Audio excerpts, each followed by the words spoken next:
So with temperature, it was one of the easiest sensors to use, to participate with, because when you're first starting out, the job is just to describe everything, and to try and determine whether it's use judgment and determine, is this really happening, or is this just an AOL, or is this just what's happening in reality, or is this from the target site? Sort of motions going in your head. With temperature was easy because I felt it when I was doing the targets, the practice targets earlier on.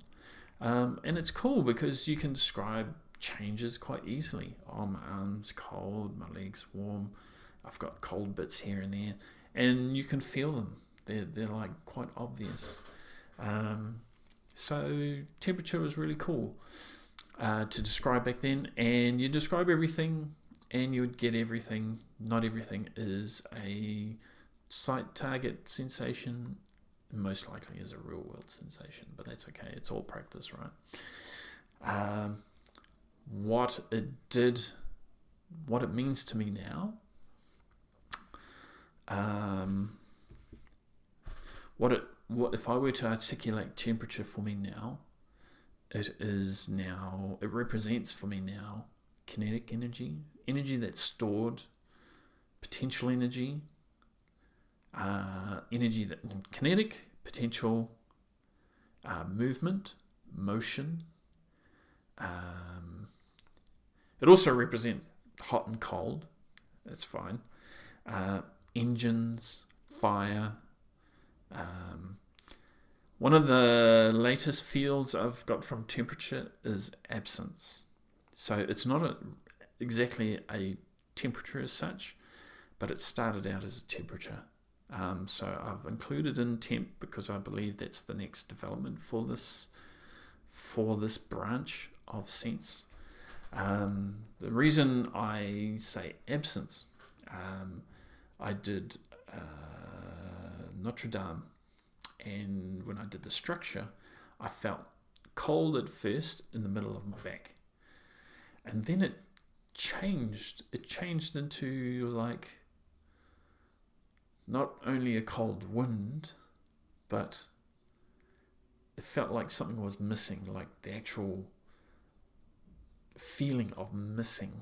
And when I saw the target, and it was Notre Dame, I believe I could feel the two towers, and the bit that was missing was the cold spot that I was feeling. But also when I did the session, I labeled it as absence, and I believe that was the start of something better or an advancement, because cold not only means that something, air is there, but to feel absence is like stage 2 of cold. You've determined that there is air there,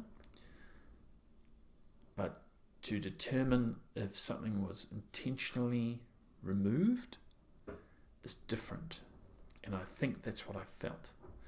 But that's something that you will have these sort of ideas come up through your sessions, and it's up to you to either validate them, prove them wrong, or whatever. But it's part of your mental database that you're trying to build up these sensations and the meanings of what these sensations mean.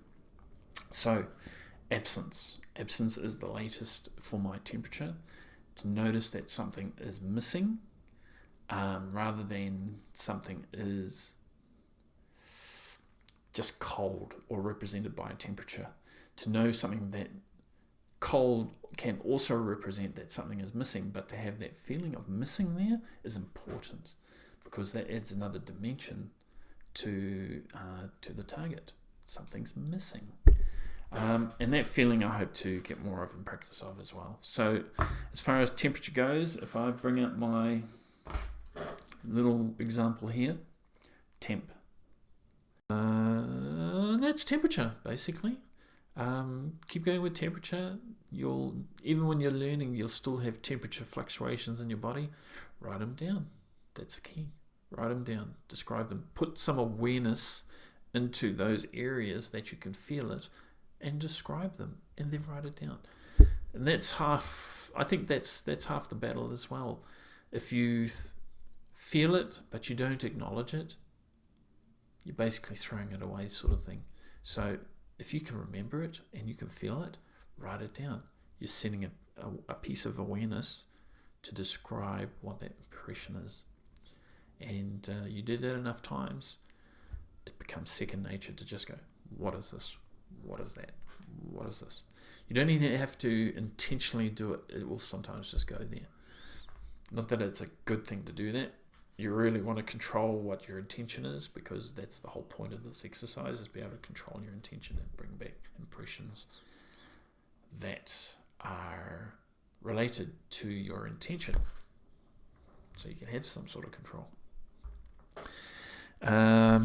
So yeah, that's 10. See how you go. Yeah. Next one on the list is colours. I'll see you at colours.